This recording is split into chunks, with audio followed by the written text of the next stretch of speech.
am DaniSurname, and this video is going to be a little bit different from what I usually do, but I'm very excited about it. So as a first year drama student, I know how moving a powerful performance can be. So to celebrate that, I went round and interviewed a bunch of first year drama students on performances that had changed their lives. This video is the compressed highlights version of the interviews. If you'd like to see the full interviews, then there will be links to the extra footage in the description and also on the end card to this video. My answer will also be in the extra footage, so if you want to see that, go ahead and check out that video. Enjoy! Tell me about one performance that changed your life and why.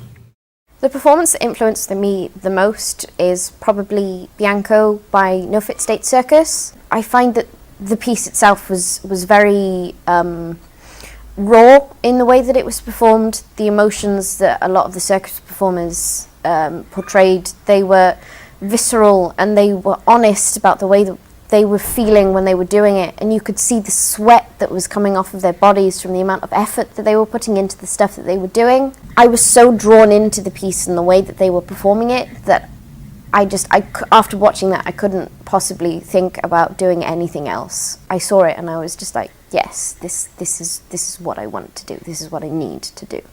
I think 2012 I went to see a performance called If This Is a Man.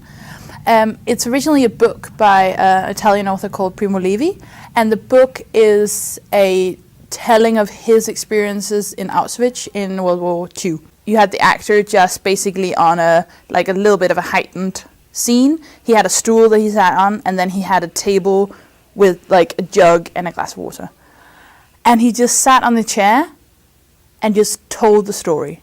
And I was just completely blown away by it. And I think it changed my life because it sort of defined in a lot of ways the way I think about acting, the way I think about what presence means and what it means to tell a story.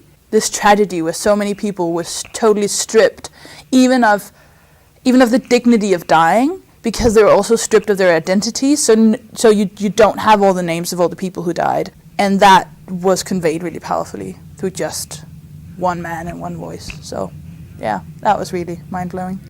Well, a performance that I went to see a couple of years ago now, I was in Newcastle and I went to see what the Paper Bird Company is the company they're called, and it was called On the One Hand, and it was basically 4 actresses, and there was one which was a teen, so about 18, one who was 25, one who was 37 and one who was in their 50s, and the whole play was about age, and it like made me realise that like age does have a significance in life. And there was a 5th actress, but the 5th actress was a voiceover, and during the play or the production they had a chair and all 4 of them just turned at the chair, and it turns out the woman who was meant to be on the chair was dead. It was cool to see all the ages, but it just made you think life goes too quick. Frantic Assembly's Love Song I saw in Wolverhampton like a couple of years ago, and it's about this old couple and she's dying, and at the same time it kind of intersperses it with like scenes of the beginning of their relationship. And I saw it and it was just the most incredible thing. It really got me into physical theatre, and it was just the way they expressed something so abstract like love through movement. It was just absolutely beautiful. It is actually an A-level performance that was put on. I was in year 11 and the year 13s who were graduating and doing their final drama piece had created this show about schizophrenia, and it opened my eyes to the avant-garde, and here at Queen Mary we're all about that. Uses of sound and projection to convey a bunch of scenery when really they were in a circle with a bit of rope. And it was only 15 minutes long, but it is one of the most fantastic pieces of theatre that I've seen today. I think it's probably one of the earliest plays I can ever remember, and it was basically my cousin in a version of Annie the musical, which sounds like, I remember it as being the most brilliant thing that I could ever have seen ever. It like blew my mind. Yeah, and then I just was like, oh my gosh, it's like my cousin up there on stage, but she's not actually Steph, she's someone completely like different, and I was like, can't believe that. And then I think that's always what got me into theatre. One performance that's really impacted my life was one that I did when I was 16, I think, and my friend approached me to be in it, and to co-direct it. And it was a piece called At the Telephone by Andre Delorde, and I played a woman called Martha Murray.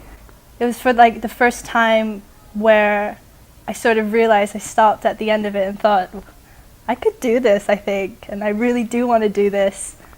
And I do want to do this for the rest of my life. As well as the first time where I was on stage and I thought, you know what, if I fall, then I've got this amazing company who will catch me and support me. Yeah, and at the end it was just the most amazing feeling of, wow, we accomplished something. Let's do it again.